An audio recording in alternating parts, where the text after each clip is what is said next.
मा विद्विषावहै। ॐ शान्तिः शान्तिः शान्तिः।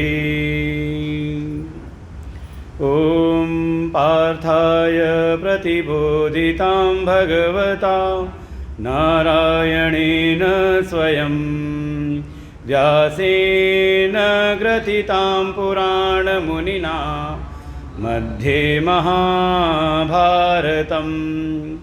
अद्वैतामृतवर्षिणीं भगवतीम् अष्टादशाध्यायनीम् अम्ब त्वामनुसन्दधामि भगवद्गीते भवद्वेषिणीं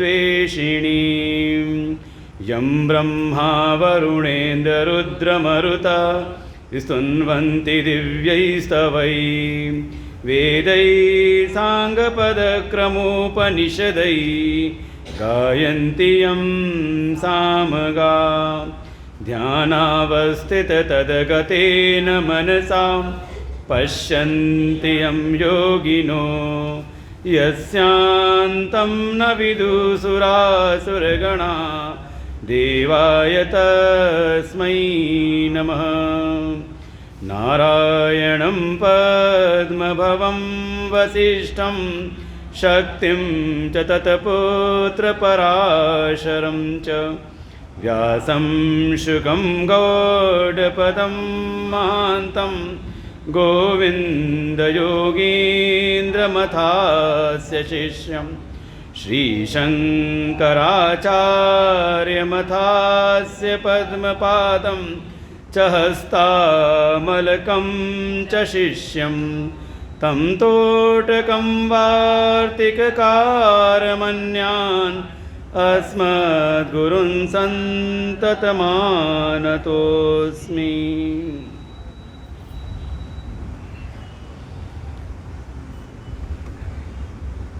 11वें श्लोक से पाठ करते हैं, चौथा अध्याय का 11वां श्लोक। श्री भगवानुवाच ये यथा मां प्रपद्यन्ते तांस्तथैव भजाम्यहम् मम वर्त्मानुवर्तन्ते मनुष्याः पार्थ सर्वशः काङ्क्षन्तः कर्मणां सिद्धिं यजन्त इह देवताः क्षिप्रं हि मानुषे लोके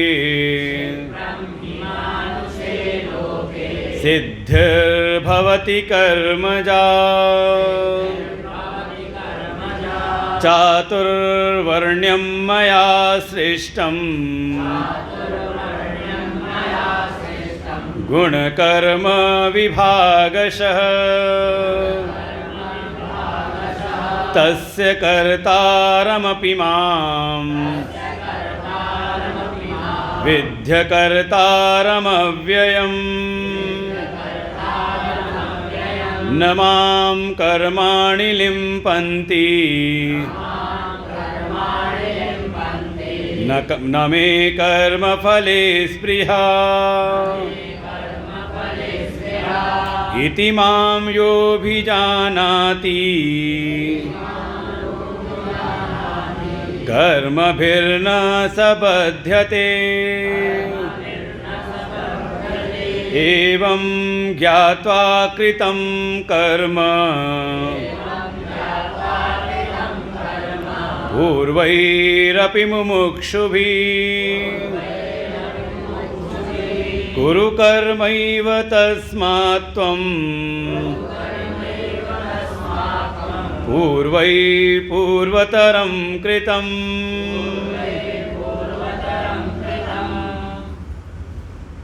आनंद कंद सच्चिदानंद परमपिता परमेश्वर के चरणों में कोटशः नमन। परमात्मा के अभिन्न स्वरूप प्रातः स्मरणीय परम श्रद्धेय परम वंदनीय अनंत श्री विभूषित सद्गुरुदेव भगवान के चरणों में कोटशः नमन। उपस्थित संतवृंद, आचार्यगण, जनता के प्रतिनिधि के रूप में श्री मुकेश शर्मा जी, उनके सहयोगीगण, समुपस्थित समस्त भगवत भक्त, श्रद्धा भक्ति स्वरूपणी मातृशक्ति। श्रीमद् भगवद गीता का यह चतुर्थ अध्याय, जिसका नाम है ज्ञान कर्म संन्यास योग, और ये कड़ी है बीच की, कर्म योग और कर्म संन्यास के बीच की। तीसरा अध्याय जिसका नाम है कर्म योग, और पंचम अध्याय है जिसका नाम है कर्म संन्यास, कि किस प्रकार से कर्म योग से व्यक्ति कर्म संन्यास में प्रवेश करे। तो भगवान ने उसमें एक शब्द जोड़ दिया, ज्ञान, ज्ञान पूर्वक। कर्म संन्यास का तात्पर्य वो नहीं जो संसार में एक स्वाभाविक रूप से किसी को लगता है कि कोई अपने कर्तव्य कर्मों का त्याग करके जंगल चला जाए, हिमालय चला जाए तो हो गया वो कर्म संन्यासी।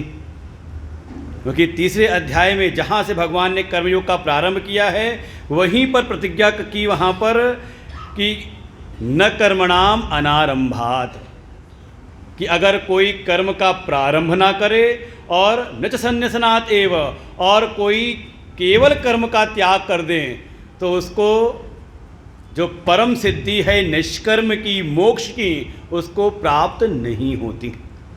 और फिर कर्म कैसे करें? कर्म बंधनकारी तो है, लेकिन अगर उसको योग की रीति से करें तो वही कर्म से मुक्ति में सहायक हो जाते हैं।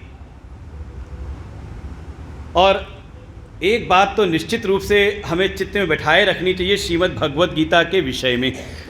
अगर आपको श्रीमद् भगवद गीता को समग्र रूप में देखना हो तो ऐसे ही अगर उपक्रम उपसंहार पकड़ें तो पहला अध्याय है अर्जुन विषाद योग। अर्जुन विषाद से ग्रस्त हो गए, जो सामने उनके अपने कर्तव्य की परिस्थिति है उसमें जो उनको विषमताएं विसंगतियां दिखाई दी तो उनके चित्त में विषाद उत्पन्न हुआ। यहाँ से गीता का प्रारंभ है और विश्राम कहाँ होता है तो 18वां अध्याय है मोक्ष संन्यास योग।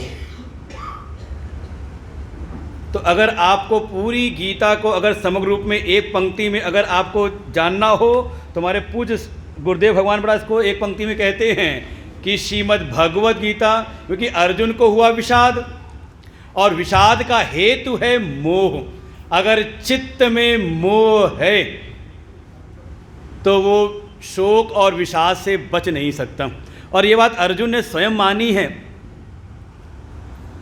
पहले 11वें अध्याय में भगवान से कहा यत् योक्तम वचस्तेन मोहोयम विगतो मम, कि आपके इन वचनों को सुन के मेरे भीतर का मोह चला गया। और पुनः जब भगवान ने उनको तत्वोपदेश किया, वो उनको ग्रहण हुआ, तो फिर अपनी निष्पत्ति देते हैं नष्टो मोह।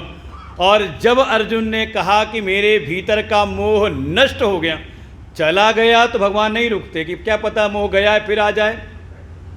और ये मोह ऐसे ही होता है, हर समय नहीं अनुभव में आता। जब कोई आपकी प्रिय वस्तु जब छूटती है, कुछ मुझे लग रहा है आवाज़ दूर से आ रही है, ऐसे ये नहीं चल रहा है क्या स्पीकर?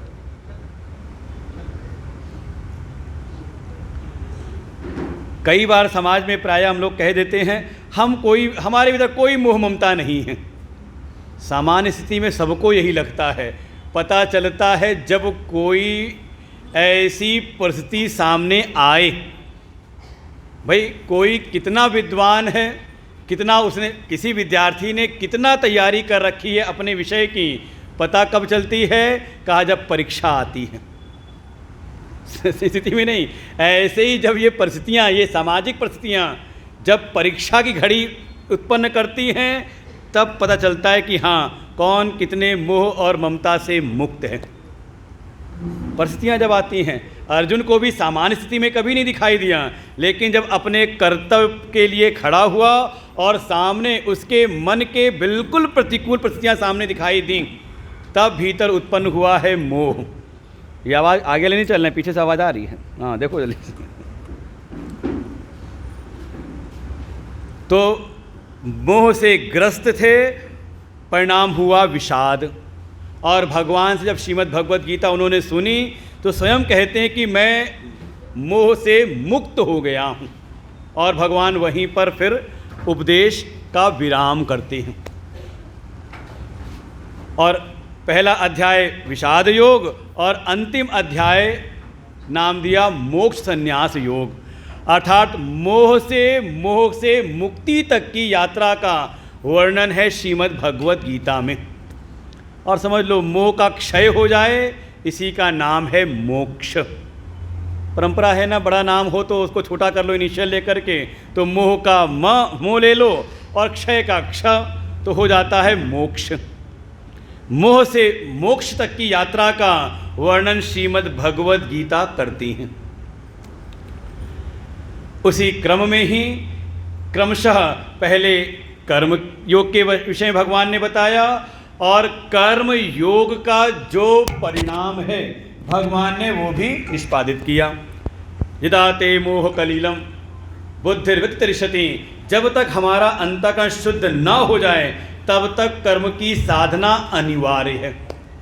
और फिर अगर अंतःकरण शुद्ध हो जाए तो कर्म का प्रयोजन पूर्ण हुआ, तो अब कर्म को छोड़ना भी है। लेकिन कैसे? कहा ज्ञान पूर्वक। वही है चौथा अध्याय, ज्ञानेन कर्म संन्यास, ज्ञान पूर्वक कर्म का संन्यास करें।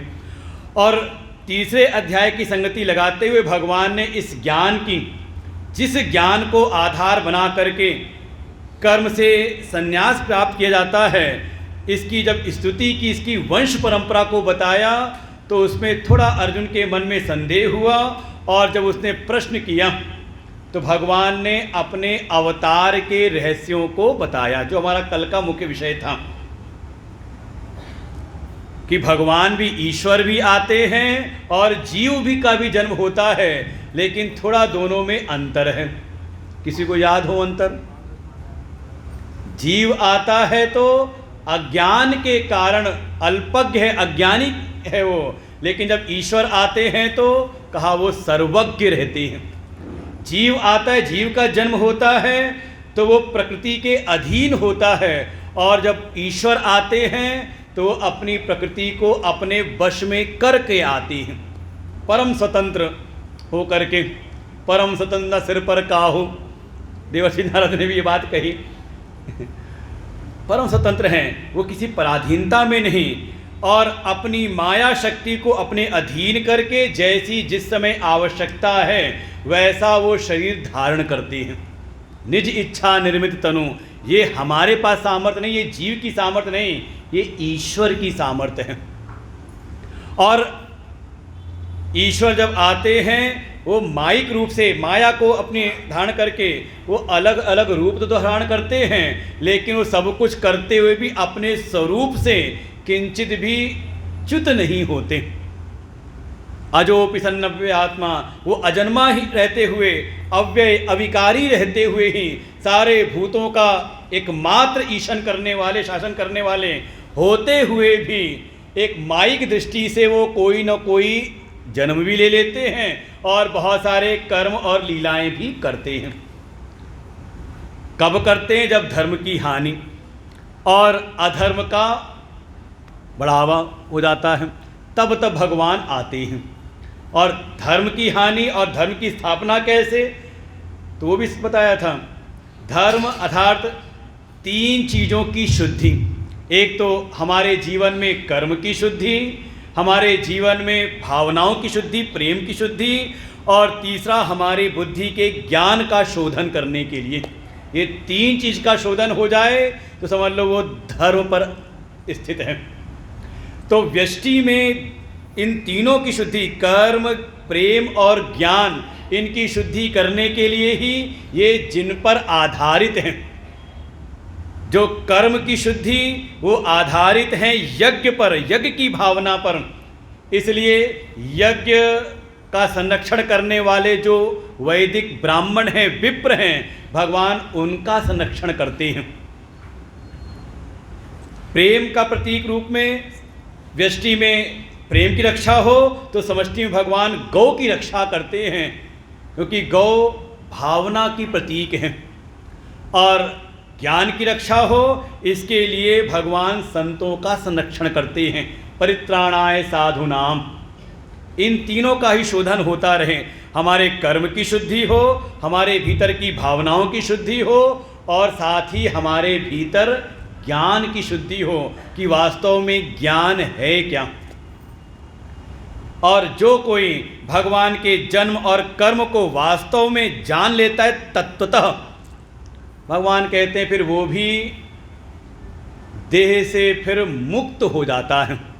वास्तव में उसको फिर पुनर्जन्म में नहीं जाना पड़ता, वो मुझको ही प्राप्त हो जाता है। तो सब क्यों नहीं होते, ये कल का पूरा विषय था उपसंहार रूप में। सब क्यों नहीं हो जाते? जब आप ईश्वर हैं, सब पर आपकी कृपा बिल्कुल समान रूप से है, तो सब क्यों नहीं हो जाते?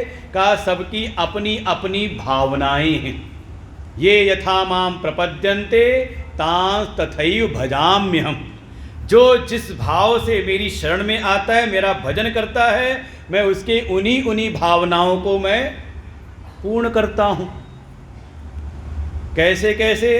कोई अगर आर्त भाव से है, संकट में पड़ा हुआ है, संकट से मुक्ति चाहता है, तो उसके संकटों का हरण कर देता हूँ। कोई अगर अर्थार्थी भाव से है तो उसके मनोरथों की पूर्ति करता हूँ। यही कोई अगर जिज्ञासु भाव से आ जाए, तत्व का जानने का इच्छुक हो, तो उसको मैं ज्ञान की प्राप्ति करा देता हूँ, किसी संत से मिला देता हूँ। और कोई अगर ज्ञानी है तो वास्तव वो तो मेरी आत्मस्वरूप ही है।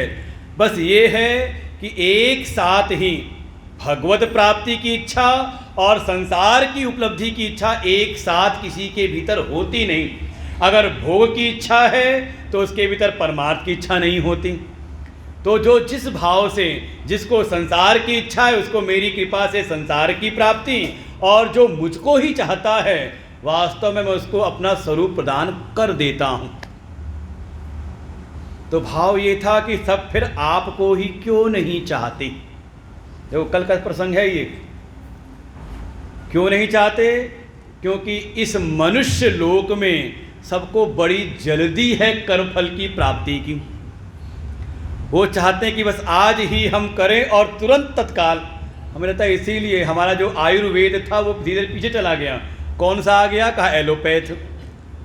चाहे भले उसके परिणाम, दूरगामी परिणाम उसके बड़े विकट हो जाएं, समस्याएं हों आगे, लेकिन सबको क्या है कि तुरंत लाभ चाहिए, तुरंत फल चाहिए। और इस मनुष्य लोक में कर्म की सिद्धि शीघ्र हो जाती है। क्षिप्रम हि मानुषे लोके सिद्धिर्भवति कर्मजा। कर्म के द्वारा जो सिद्धियां हैं तत्काल मिल जाती हैं। इसलिए कर्म और कर्म फल में जो आसक्त हैं, उन कर्म फलों की प्राप्ति के लिए वो उन देवताओं का यजन करते रहते हैं, जहाँ से जल्दी काम बन जाए।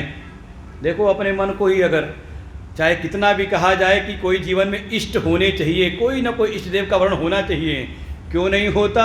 हमें लगता है कि ये देखो ये चीज़ चाहिए तो इनसे मिलेगा। अच्छा लक्ष्मी धन चाहिए तो हाँ लक्ष्मी नारायण से मिलेगा। बल चाहिए तो लगता है दुर्गा मैया देंगी। विद्या चाहिए तो सरस्वती मैया देंगी। बुद्धि ठीक रहे तो गणेश भगवान सहायक हो जाए। तो जिसके भीतर जैसी जैसी इच्छाएं हैं वो उन इच्छाओं की पूर्ति के लिए उन देवताओं का यजन करता है। आज के समय कह दें कि जिसके भीतर जैसी इच्छा होती है उन विभाग के विभागाध्यक्षों के पीछे लगा रहता है। मूल को पकड़ लें तो सारे काम बन जाएं, लेकिन उसमें लगती है देर। छोटे मोटे अधिकारी को पकड़ना आसान है, लेकिन जो मूल में है वो उन तक पहुंचने में देरी है। तो सबको तत्काल लाभ चाहिए, तो सब छोटे मोटे जगह से देवताओं से काम बना करके अपना जीवन जीते रहते हैं। लेकिन मुख्य बात कही, क्षिप्रम हि मानुषे लोके, इस मनुष्य लोक में कर्मों के द्वारा सिद्धि शीघ्र प्राप्त होती है।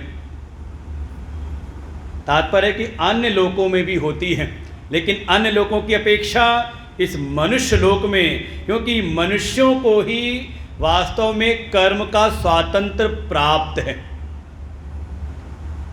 और देखो अगर आप लोगों का अगर क्रम देखेंगे तो कहते हैं 7 नीचे हैं 7 ऊपर हैं, और जो ये मर्त लोग जो मनुष्य लोग हैं कहते हैं बीच में हैं, भूलोक, फिर भुव स्व म जन तप इत्यादि, अपितल अतल सुतल वितल तलातल पाताल, ऐसे में कहा जाएगा।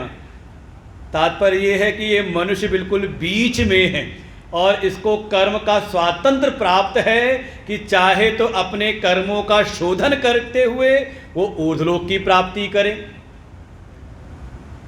और चाहे तो आलस्य प्रमाद इत्यादि में पढ़ करके अपना पतन करा ले।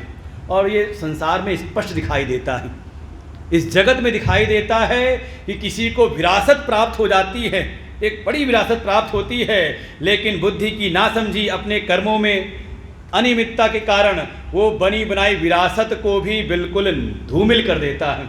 और कोई ऐसा है जिसके पास कोई विरासत नहीं, लेकिन अपने बुद्धि के बल पर, अपने परिश्रम के बल पर वो शायद एक बड़ी विरासत को खड़ा कर दे। और आज के समय में दृष्टांत देने की आप समझ सकते हो इशारा कहाँ है। राजनीतिक लोगों के बीच में बैठे हो तो कहीं ना कहीं इशारा तो समझ में आ ही जाता है, दिखाई देता है। आप दृष्टांत रूप में देख सकते हैं अपने समाज में भी कर्म की स्वातंत्र, कर्म की जो एक अधिकार प्राप्त है। क्यों प्राप्त है? तो कारण है यहाँ की वर्ण व्यवस्था। तेषाम वर्ण आश्रम आद्य अधिकारी कर्मणाम फलम सिद्धि, क्योंकि यहाँ पर वर्ण और आश्रम की व्यवस्था एक स्थापित है। और वहीं पर भगवान ने इस बात को स्पष्ट रूप से कहा, जो 13वां श्लोक है, जहाँ से आज हमें प्रारंभ करना है। पढ़ लेते हैं, पाठ कर लेते हैं। 13वां श्लोक। चातुर्वर्ण्यम मया सृष्टम गुण कर्म विभागशः तस्य कर्तारमपि मां विद्य कर्तारमव्ययम्। ये जो शब्द आया वर्ण व्यवस्था, मैंने पहले दिन कहा था कि इस अध्याय का ये मुख्य विषय नहीं है, अनुसांगिक विषय है। मुख्य विषय को सपोर्ट करने के लिए सहायक रूप में है, इसलिए बहुत जोर इस पर नहीं है। और आज वो कही गए, कहने के बड़ा विवादित कोई चीज़ तब होती है जब उस विषय की किसी को सही समझ ना हो। अच्छा, मोबाइल उपयोगी है या क्या है, विध्वंसक है, क्या है?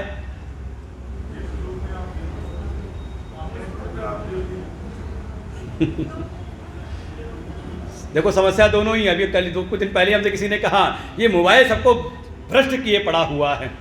हमने कहा ये तो समझने की बात है। आज के समय ये मोबाइल ऐसा है कि आपको जिस विषय में कोई जानकारी चाहिए हो आपको तत्क्षण प्राप्त हो जाती है। और ऐसी व्यवस्था समाज में हो गई है, आपको जो चाहिए सो मिल जाता है, केवल मोबाइल हाथ में हो। ये तो उस विषय के प्रति समझ, ये जो वर्ण व्यवस्था है, भगवान ने स्पष्ट कह दिया मया सृष्टम, मेरे द्वारा ये सृष्ट है। वर्ण व्यवस्था का सृजन करने वाले परमात्मा हैं। ये विषय ऐसा है कि इसको चाहे तो 1-2 दिन जो बचे वो उसी पे चर्चा करते रहें। जो समस्या है वो है वर्ण व्यवस्था नहीं, वो समस्या है वर्णवाद। अंतर समझना, इसको बहुत लंबा समय नहीं देंगे इस विषय पर। कोई भी समाज वर्ग रहित हो नहीं सकता। लोगों ने कल्पनाएं खूब की, हमारे पुराने कैसे विचारक रहे कि वर्ग रहित समाज हो। वर्ग रहित समाज आप कैसे करोगे? हम कह रहे यहीं पे 2 वर्ग बैठे हुए हैं, माताएं एक तरफ बैठी हैं, पुरुष वर्ग एक तरफ। वर्ग हुआ कि नहीं? कैसे आप अलग कर दोगे? हम कह रहे हैं जिस सदन में लोग जिंदाबाद मुर्दाबाद करते हैं उस लोकसभा राज्यसभा में वर्ग है कि नहीं? वर्ग है कि नहीं वहां पर भी? हाँ, लो एक यही हो गया, पक्ष विपक्ष, आप वर्ग खत्म कर दो, हो सकता है। अच्छा, वहां पर भी चेयरपर्सन की कुर्सी पर कौन बैठेगा, सामने कौन बैठेगा, फिर उस राज्यसभा या लोकसभा कोई भी ऐसी जो सब चीज़ें हैं वहाँ पर एक तो है विधायिका, विधान बनाने वाले। अच्छा, दूसरा वर्ग है कि नहीं? विधान आप अच्छे से अच्छा बना लो, लेकिन समाज में उसको लागू कराने वाले ना प्रशासक वर्ग ना हो तो काम चलेगा। फिर आप अच्छे से अच्छा विधान बना लो, अगर उसके लिए बजट ना हो तो धन की व्यवस्था करने वाले आवश्यकता है कि नहीं? अच्छा, सब कुछ हो जाए लेकिन सेवा करने वाले ना हो तो 4 वर्ग हुए कि नहीं? और जो ये डंडा पीटते रहते हैं उन्होंने खुद समाज को वर्ग में बांट रखा है, और बोलता वो भी जनरल, ओबीसी, एससी, एसटी, क्यों वर्ग में बांट दिया? फिर भाई वर्ग तो आप बांट ही रहे हो, बस आपको दिक्कत क्या है कि हाँ, सनातन हिंदू धर्म के किसी ग्रंथ में अगर कोई चीज़ कह दी गई तो उसको हमें विरोध करना है, बिना उसकी सही बात को जाने हुए। कम से कम जिस चीज़ का विरोध करना हो, खंडन करना हो, तो उसके विशेषज्ञों के पास जाकर के पहले उसके गूढ़ तत्व रहस्य को तो जाने हम। बिना जाने ही अगर कोई किसी विषय को, किसी बात को खंडित करे तो समझ लो वो स्वयं अपने आप में महामूढ़ है। भाई विज्ञान का कोई सिद्धांत है और हमें खंडन करना है तो कुछ भी कह के हम नहीं कह सकते, पहले उसको जान करके उचित तर्कों के द्वारा। कोई समाज वर्ग रहित हो नहीं सकता, और वास्तव में जैसे समाज में, अच्छा अगर समाज में वर्ग आप बनाए तो बनाने वाला कोई है ना? कोई होगा कि नहीं होगा? कोई होना चाहिए कि नहीं? अगर समाज को यहीं पे मगर मान लो 4-5 वर्ग बनाने हो तो कोई वर्गीकरण करने वाला कोई होना चाहिए कि नहीं होना चाहिए? होगा कि नहीं होगा? ऐसे ही हमारी सृष्टि में जो ईश्वर सत्ता है वो, उसके हाथ में ये दायित्व है कि वो समाज का वर्गीकरण करता है। आधार क्या है? गुण विभाग और कर्म विभाग। अब समझना पड़ता है इसको। सबसे बड़ी बात विवाद की ये है कि कैसे देखे, जन्मना देखें कि कर्मणा देखें। वो कर्म को नहीं जानते कि कर्म के बारे में वो कहना क्या चाहते हैं और जन्म के बारे में कैसे क्या कहना चाहते हैं। तो किसी भी व्यवस्था का देखो, एक तो होता है बहिरंग उसका रूप, और दूसरा होता है उसका अंतरंग स्वरूप। जैसे बाहर कितनी गर्मी है, कितना तापमान है। आज ही हमारे पार्षद जी कह रहे थे कि आज गर्मी कुछ बढ़ी हुई है। हमने चिंता की बात नहीं, अंदर बड़ा ठंडा रहता है, पंखे बंद करने पड़ते हैं। बाहर की जो व्यवस्था है, जो बहिरंग व्यवस्था है, आप देखो उसको आप पूर्ण रूप से नियंत्रित नहीं कर सकते। बाहर की गर्मी ठंडी आपके बस में है नहीं है, लेकिन अपने कमरे का तापमान, अंतरंग व्यवस्था, उसको आप चाहो तो उसको आप अपने अनुसार कर सकते हो। तो ऐसे ही चाहे युग धर्म हो, हमारे शास्त्रों में 4 युगों का वर्णन है, युग धर्म हो और चाहे ये वर्ण व्यवस्था हो, इसके भी 2 स्वरूप हैं, एक बहिरंग और दूसरा है अंतरंग। जो बहिरंग व्यवस्था है वो है कर्मणा, जिसके जैसे कर्म पूर्व के थे। इसीलिए इस अध्याय में पहले पुनर्जन्म की बात कही गई है। भगवान ने कहा तेरे और मेरे दोनों के ही बहुत सारे जन्म व्यतीत हो चुके हैं। बस जीव जब आता है तो उसको कहते हैं पुनर्जन्म, और जब ईश्वर आते तो उनको कहते हैं अवतार। तो जिसके जैसे कर्म, आप समझो जन्मना, जब आप कहते हो कि कोई जन्मना आज ब्राह्मण है तो जन्म का आधार है उसके अपने कर्म। किसके कैसे कर्म थे वैसे उसको शरीर की, वैसा उसको परिवार, वैसा उसको परिवेश, आप प्रारब्ध कह लो इसको। संचित के आधार पर ही प्रारब्ध, और फिर प्रारब्ध में जो प्रारब्ध से आपको व्यवस्था मिली हुई है उसमें किस परिवेश में आप रह रहे हो और कैसा आप अपना जीवन, अपना स्वभाव बना रहे हो, वो है गुण विभाग। बहुत संक्षेप में समझने का प्रयास करें, नहीं तो इसका विस्तार आप चाहो तो 2-4 दिन हो सकता है। हाँ, देखो संविधान के आधार पर जो जिस वर्ण में हो गया अब निश्चित है वो उसी में जिएगा, उसी में मरेगा। लेकिन हमारे सनातन धर्म में ऐसी व्यवस्था नहीं है, वो अतिक्रमण कर सकता है। जैसे अगर कोई सन्यास के मार्ग में चला जाए तो जाति न पूछो साधु की। लेकिन समाज में ऐसे भी कुछ महामूर्ख हैं जो साधु की भी, अब उनको लगता है कि कैसे आक्षेप करें तो उनको वही ढूंढते हैं। भाई व्यक्ति विरोध में इतने डूबे रहते हैं कि व्यक्ति विरोध में वो संस्कृति का विरोध कर देते हैं, व्यक्ति विरोध में वो धर्म का विरोध करते हैं, व्यक्ति विरोध में वो कहीं ना कहीं राष्ट्र का भी विरोध कर देते हैं। कोई आश्चर्य करने की बात नहीं है। ये केवल कह सकते हैं कि बुद्धि का आधार क्या है उनका, किस प्रकार की बुद्धि है। हमारे यहाँ तो है कि हाँ वो चाहे तो अपने गुणों के आधार पर, तो एक तो हो गया जन्मना अर्थात कर्म के आधार पर, कर्म विभाग, जिसके जैसे कर्म थे वैसा उसको भगवान ने फिर आगे दिया उसको। ये समझ लो भगवान के विधान बना हुआ है। तो ये हो गया बहिरंग, इसमें आपका बस नहीं है। आपको अपनी सामाजिक व्यवस्थाएं अगर चलानी है तो आपको इसी विभाग के आधार पर आपको जीवन जीना पड़ेगा। कहते हैं एक संबंध होता है रोटी बेटी का संबंध, समझे, वो है, वो आपको उसी आधार पे करना पड़ेगा। किस लिए? जिससे कि हमारी वंश शुद्धि बनी रहे। और अगर आप नहीं ध्यान देते हैं तो फिर दोष आता है वर्ण संकरता का, जिसके बारे में अर्जुन ने पहले अध्याय बड़े विस्तार से कहा है। और देखो आज के समय में क्या कहा जाए, ये मनुष्यों की विडंबना कहा जाए, क्या कहा जाए, आज के समय में लोग कुत्ते बिल्ली में तो वंश शुद्धि चाहते हैं कि नहीं चाहते? अरे कुत्ते बिल्ली की बात, कुत्ते की चर्चा ज़्यादा कर आजकल चल रही है। और कहीं भी किसी ने व्यंग किया कि कुत्ते भी कहते हैं कि हाँ इस देश में कुत्तों को भी न्याय मिल जाता है। ये उसमें तो हम वंश शुद्धि चाहते हैं। जो कुत्ता प्रेमी है वो चाहता है कि हाँ जो ब्रीड हमारे पास में है वो उसमें और उत्कृष्ट ब्रीड आगे बढ़ती रहे, इसलिए वो सड़क पे जाकर के मेट वेट नहीं कराते। ये सब काम बीच में ना करा किया करो। समझने का प्रयास करें जो बात कहना चाह रहे हैं। लेकिन जब आई मनुष्य की बात तो कहते अरे हम बड़े उदार हो गए हैं, हमारे भीतर ऐसी कोई संकीर्णता नहीं। ये संकीर्णता की बात नहीं, ये उदारता की बात नहीं, मूर्खता वाली बात है, आप समझें। और ये आप चाहे तो समाज को आज आप देख लो, 4 वर्ग आपको दिखेंगे ही दिखेंगे, और वहाँ पर एक विशेष वर्ण का योगदान, चाहे कैसी व्यवस्था समाज में बनाई गई हो, लेकिन आज भी दिखती है।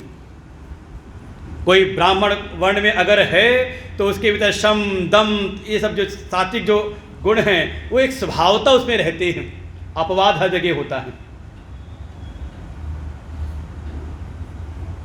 क्षत्रिय वर्ण में हो, अच्छा चलो आप कितना भी करो, हम देखते हैं कई बार जब समाज को देखते हैं कई बार विचार करते हैं। हमने देखा सेना में वहाँ पे हमें राजपूत रेजिमेंट दिखाई दी, जाट दिखाई दी, ब्राह्मण रेजिमेंट का नाम हमने नहीं सुना कभी कोई हो। वैश्य रेजिमेंट क्यों नहीं बनाई? आप देखें बहुलता में एक निश्चित वर्ग के ही लोग हैं। क्यों? क्योंकि उनके भीतर कुछ अनुवांशिक गुण उनके जन्म के द्वारा पूर्व के कर्म के प्रभाव से हैं। ना हो तो यहाँ कुछ सीए के बैठे हो, अकाउंटेंट, हम देखते हैं बहुलता एक निश्चित वर्ग के ही लोग हैं। कैसे आ गए? बहुलता जो 2-4% हैं वो अपवाद रूप में हैं। हम कहीं चर्चा करते 95%, उन्होंने बताया कुछ ये थे नहीं ज़्यादा, उन्होंने कहा कि लगभग 98-99% एक निश्चित वर्ग के ही, कायस्थ वर्ग, वैश्य वर्ग के ही, और जिनमें ऐसा कोई वास्तव विशेष गुण नहीं, तो उनके लिए कहा गया वो सेवा में जाएं। वहाँ पे कोई ऐसी हीन भावना, अछूत वाली भावना नहीं थी। ये सब बुराइयाँ आई हैं जब बहुत सारे जब आक्रांता आए, उनके यहाँ ज़्यादा ये सब छुआछूत की बातें हैं। अच्छा यहाँ पर कोई गेट को लगाया गया बैरियर कि कौन अंदर आएगा कौन नहीं आएगा, कैसे कह देते हैं? और कहीं अगर है तो उसका भी एक निश्चित कारण है। जैसे एक छुआछूत थी हमारे कोरोना के समय में, सबने पालन किया कि नहीं किया? अगर कोई ऐसा व्यक्ति है जिसको दिन में 100 लोगों से मिलना है, हजारों लोगों से मिलना है, तो कहा उसको अपनी सुरक्षा रखनी चाहिए, क्योंकि अगर वो संक्रमित हो गया तो उसके द्वारा संक्रमण ज़्यादा फैलेगा। तो अगर ऐसे मंदिर के गर्भगृह में कोई अगर पुजारी नियुक्त किया गया है और वो अपने शौच आदि का को साधने के लिए अगर वो पालन कर रहा है, तो कारण ये है केवल एकांगी। हाँ, समाज में कुछ बुराइयां आई, लेकिन इसका तात्पर्य ये नहीं कि हमारे धर्म में कोई बुराई, इसको जानने की आवश्यकताएं हैं। और हमारे धर्म में ही जो सामाजिक बुराइयाँ कुरीतियाँ थीं, हमारे हिंदू धर्म के ही लोगों ने उसको फिर दूर भी किया है। बाकी जगह बड़ा मुश्किल है कर पाना, हमारे सनातन धर्म में ही। तो ये चारों वर्ग तो जन्मना हो गया। हाँ, लेकिन इसी में जो अंतरंग है वो है गुण विभाग। अब गुण को कहें 3 गुण हैं, सत्व, रज, तम। किसी में सत्व की अधिकता हो जाए तो वो क्या हो गया, स्वभावता अंतरंग रूप से कहा वो हो गया ब्राह्मण। ये अपनी साधना के लिए है अंतरंग बात, कि आपको स्वयं अपना आकलन करना हो। जैसे हमारे परम श्रद्धेय स्वामी विवेकानंद जी कभी जब बाहर विदेश में किसी ने पूछा उनसे, आप कौन से वर्ण के हैं, आप क्या ब्राह्मणों की बड़ी महिमा, क्या ब्राह्मण हैं? तो उन्होंने उत्तर दिया कि जब मैं प्रातः काल उठता हूँ और अपनी शुचिता पर ध्यान देते हुए जब अपनी पूजा उपासना अपने मनस पटल को बुद्धि को जब विचार करता हूँ और ऐसे किसी कार्य में लगता हूँ तो मैं स्वयं हो जाता हूँ ब्राह्मण। अपने पूजन उपासना आदि कर्म में लगता हूँ तो कभी कुछ विपत्ति ऊपर कोई संकट आ रहा हो, जब अपनी रक्षा करने लगता हूँ विपत्तियों से तो मैं ही हो जाता हूँ क्षत्रिय। अच्छा देखो, ये जो आपका पूरा ये मुख है, सिर है, तो ये ज्ञान का प्रतीक है। सारी ज्ञान इंद्रियाँ आपको इसी में मिलेंगी। श्रोत्र, त्वचा, चक्षु, नेत्र, रसना, घ्राण, जो भी आपको ज्ञान की प्राप्ति हो रही इसी से मिल रही है। इसीलिए कहा गया ब्राह्मण कहाँ से प्रकट हुए, कहा उस विराट पुरुष के मुख से प्रकट हुए। ब्राह्मणोस्मुखमासीत् बाहोर राजन्य कृतः, और जो भुजाओं से का क्षत्रिय प्रकट हुए। अच्छा मान लो कोई अभी मैं कुछ उठा के करीब फेंकूं आपकी ओर, तो सबसे पहले आपका हाथ आता है, पैर नहीं उठाते आप। गिरने लग जाओ सारा किससे लेते हो, सबसे पहले कौन आता है बचाने के लिए, समझो। तो ये रक्षण करने के प्रतीक हैं। ऐसे ही पूरे शरीर का पोषण करने वाले कौन है, कहा उदर का। इससे देख लीजिए, जब अपने जीवन के भरण पोषण के विचार करता हूँ, अपने आय व्यय का हिसाब रखता हूँ, उन्होंने कहा मैं ही वैश्य हो जाता हूँ। और जब मैं अपनी सेवा के लिए लगता हूँ, अपने कष्ट की साफ सफाई जो भी अपने रखरखाव के लिए मैं कार्य करता हूँ, तो मैं स्वयं ही शूद्र हो जाता हूँ। सारे आपको दिखाई देंगे। जो कभी कभी आपके तरह सत्व का अगर वर्धन हो जाए तो कहा तत् सात्विक से सत्व प्रधान से ब्राह्मण से शमो दमा तप इत्यादि कर्माणि। कहा जैसे ही भीतर सत्व की प्रधानता हुई तो सम दम आपका मन शांत हो जाता। जैसे इस समय आप सत्व में स्थित हो, क्योंकि इतनी शांति हो जाए तो मन शांत है ना, इस समय इंद्रियां शांत हैं, समझ लो आप इस समय अंतरंग रूप से आप सबके सब ब्राह्मण हो। सत्व की अगर उत्पत्ति हो गई और जरा सा सत्व उपसर्जन रज प्रधानस्य, सत्व है लेकिन थोड़ा रज आ गया भीतर, रजोगुण आ गया, आप हो गए एक्टिव हो गए, क्रियाशील हो गए। जब रजोगुण प्रधान हुआ तो क्षत्रियस्य शौर्य तेज प्रभृतिनी कर्माणि, ये आपके कर्म हो जाएंगे, स्वाभाविक कर्म। जैसे ही उठे और बाहर लगा जरा सा प्रसाद लेना हो तो हम धक्का मुक्का सब करने तैयार हो जाते हैं। क्या हुआ? कहाँ गई शांति? कहा नहीं, शांति तो है अभी मन में, इतना शांत नहीं हुआ है, अभी कोई झगड़ा नहीं करे, लेकिन थोड़ा हाथापाई तो हम कर लेते हैं अपने रक्षण के लिए, कोई दबा ना दे हमें। तो क्या हो गया? रज की प्रधानता हो गई। सत्व है लेकिन प्रधान रूप में आ गया रजोगुण। कौन हो गए? आप अपने रक्षक हो गए, क्षत्रिय से प्रधानता हो गई। रज उपसर्जन तम प्रधानस्य, हाँ तम उपसर्जन रज प्रधानस्य वैश्यस्य कृष्यादीनि कर्माणि। सत्व न्यून हो गया और जो रजोगुण है प्रधान है और साथ में सहायक हो गया तमोगुण। तो थोड़ा लाभ हानि की बात मन में आने लगी, फायदा क्या होगा, ये हम कर रहे हैं, इसका सत्संग में आए, सत्संग का फायदा क्या होगा, तो मन में आ तो नहीं रहा ये बात। सत्संग सुनेंगे तो फायदा क्या होगा? तो कौन हो गए आप? कौन हो गए? तो कहा फिर आप हो गए वैश्य। तो आपके लिए कृषि वाणिज्य गौ रक्षम ये आपके स्वाभाविक, आप स्वाभाविक रूप से आप हिसाब किताब करने में निपुण हो जाओगे। ये अंतरंग है गुण स्वभाव के आधार पर। और जब रज उपसर्जन तम प्रधानस्य, और जब तमस की प्रधानता भीतर हो गई, रज है ऐसा नहीं कि बिल्कुल आलसी है, कुछ कर नहीं रहे, कर तो रहे हैं, लेकिन तम की प्रधानता है, अर्थात अब बुद्धि विवेक ज़्यादा काम नहीं करता। कौन हो गए? तो कहा फिर ऐसे के लिए कहा गया फिर वो सेवा करे। देखो, सब व्यवसाय नहीं कर सकते, सब फौज में नहीं जा पाते, सब रिसर्च में नहीं जा पाते, विचार नहीं कर पाते, तो कहीं ना कहीं उसके आंतरिक गुण है ना प्रभावी, नहीं कर सकता। तो ऐसा नहीं कि हमारी व्यवस्था में उसके लिए कोई जगह नहीं, उसके लिए कहा गया कि वो सेवा करें, जो भी उससे श्रेष्ठ हैं उनके साथ लग करके सहायक रूप में सेवा कर लें। ऐसा करते हुए भी स्वे स्वे कर्मण्य अभिरतः, वो अपने अपने स्वधर्म का पालन करते वो भी उसी सिद्धि को प्राप्त होगा। जो शूद्र में है, तम प्रधान जिसका जीवन है, अगर वो भी कर्तव्य में लग जाए, ऐसा कह सकते हैं जिसकी अपनी बुद्धि विवेक काम न करे। कभी मजदूरों से काम कराया है? लेबर मिस्त्री से, मिस्त्री तो नहीं कहते, लेबर से। लेबर को आप कह दो कि ये काम करना, ये नींव खोदनी है, और आप चले जाओ कुछ सामान लेने के लिए, तो समझ लीजिए वो अगर 2 घंटे बाद आप आए और उसने 1 घंटे में उतनी नींव खोद ली, उसके बाद वो अपनी मर्जी से काम नहीं करेगा, फिर बैठेगा, अभी साहब आए नहीं हैं तो कान के ऊपर से बीड़ी निकालेगा बैठ के। ये नहीं सोचेगा कि हाँ चलो ये काम हो गया है तो हम चलो ईंट उठा के वहाँ रख देते, तब ये काम होने वाला है यहाँ पर। है कि नहीं अनुभव?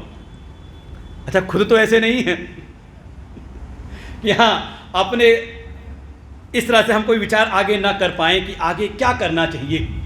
जिसे एक शब्द कहते हैं प्रोएक्टिव। एक है कि हाँ, एक ऐसे कह सकते हैं, एक गाड़ी होती है धक्का देने पर चलती है, एक होती है किक मारने से, और आजकल आ गई है पुश बटन दबाया चल पड़ी। तो सब आंतरिक गुणों के आधार पर जिसकी जैसी सामर्थ्य है वैसा उसका विभाग वर्गीकरण हो जाता है। लेकिन हुआ किसके द्वारा है? ईश्वर के द्वारा ये सृष्ट है, सृजित है। इसलिए इसमें अगर कोई दोष देखे तो वास्तव में ईश्वर में ही सीधे उसका आरोपण हो रहा है। वास्तव में सबकी आवश्यकता है। आप किसी समाज में किसी एक वर्ग को अगर किनारे कर दोगे, समस्या तब आती है जब वर्णवाद प्रारंभ हो जाता है। सब व्यक्ति अपने वर्ण के हितों के लिए भी जब सोचने लगते हैं तब समस्याएं आती हैं। दूसरे वर्ण के प्रति उपेक्षा की भावना और अपने वर्ग के लिए अगर हित की भावना सोचे तो ये जो वर्णवाद है वास्तव में ये समाज के लिए समस्या है। इसलिए आवश्यक है समझने का इसके रहस्य को। 2 प्रकार कह दिया, गुण विभाग और कर्म विभाग। जो बहिरंग व्यवस्था है जिसको हम कहते हैं जन्मना, वो है कर्म विभाग। उसमें हम परिवर्तन तत्काल नहीं कर सकते, करने के लिए फिर एक व्यवस्था है, क्रमशः आगे बढ़ें। लेकिन जो गुण विभाग है जिससे आपके स्वभाव का निर्माण होता है, आप क्रमशः साधना करते करते आप अपना आत्मिक विकास कर सकते हो, ये संभावना है। हमने देखा समाज में कोई आता है मजदूरी करने के लिए, लेबर, और धीरे धीरे मिस्त्री बनता है, मिस्त्री बनते हुए ठेकेदार बन जाता है, और कई बार वही कॉन्ट्रैक्टर बन जाता है, और क्या पता कुछ दिन में वो बिल्डर बन जाए। अपने एक ही जीवन में, ये हमारे स्वयं के अनुभव है, हमने अपने आश्रमों में देखा काम करते हुए। कभी कोई ऐसे आया था मिस्त्री लेबर का काम करते करते और आज वो कॉन्ट्रैक्टर बना हुआ है। कैसे हुआ? बाहर की व्यवस्था में परिवर्तन नहीं, उसने अपनी आंतरिक भीतर की व्यवस्था में परिवर्तन किया। लेकिन ये है अनुसांगिक विषय, क्योंकि ऐसे वर्ग हैं तो वर्ग के आधार पर कर्म का निश्चय कर दिया गया है। तो जिसकी जैसी सामर्थ्य जिस वर्ग में है, वो अगर अपने उन कर्मों का ही वर्ण आश्रम के अनुरूप अगर वो कर्मों का चयन कर ले तो उसकी प्रगति शीघ्र होती है, वो जल्दी सफलता की प्राप्ति कर लेता है। भगवान को ये कहना था, क्योंकि कहा ना कि इस मनुष्य लोक में ही सिद्धि जल्दी मिलती। क्यों? क्योंकि यहाँ वर्ण आश्रम की परंपरा है, व्यवस्था है। लेकिन मूल बात जो कहनी थी वो अगली है, तस्य कर्तारम अपि विद्धि अकर्तारम अव्ययम माम। भगवान कहते हैं इन सब का कर्ता होते हुए भी मन में आया जब आप इतना सब करते हो तो आपको कुछ पाप तो लगता होगा ना, इसका फल भी मिलता होगा। भगवान कहते बस यही रहस्य की बात है, सबका कर्ता होते हुए भी हे अर्जुन मुझको तू सबका अकर्ता ही जान, अव्यय मुझको अविकारी ही जान। ये सब करते हुए मेरे भीतर कोई विकार उत्पन्न नहीं होता। ये है भगवान का स्वभाव। क्यों नहीं होता? आपको कर्म क्यों नहीं लिपायमान करते, क्यों नहीं कर्म का फल आपको होता है? तो अगले श्लोक में भगवान उसका हेतु देते हैं। न माम कर्माणि लिम्पन्ति न मे कर्म फले स्पृहा इति माम योऽभिजानाति कर्मभिर्न सपद्यते। सबका कर्ता होते हुए भी मैं अकर्ता हूँ। मेरे किए हुए जो कर्म हैं वो मुझको लिपायमान नहीं करते, वो कर्म से चिपकते नहीं। नमाम कर्माणि लिम्पन्ति, क्यों नहीं होते? क्योंकि न में कर्म फले स्पृहा, क्योंकि मेरे भीतर किसी कर्म के फल की चाह नहीं रहती, भोक्तृत्व की भावना नहीं रहती। समझने का प्रयास करें। हम कर्म करते हैं तो अरे कर्म करें ना करें फल में हमारी पहले आसक्ति हो जाती है, होती कि नहीं? अरे पूरा सुबह से लेकर शाम तक यही कर रहे हैं है कि नहीं?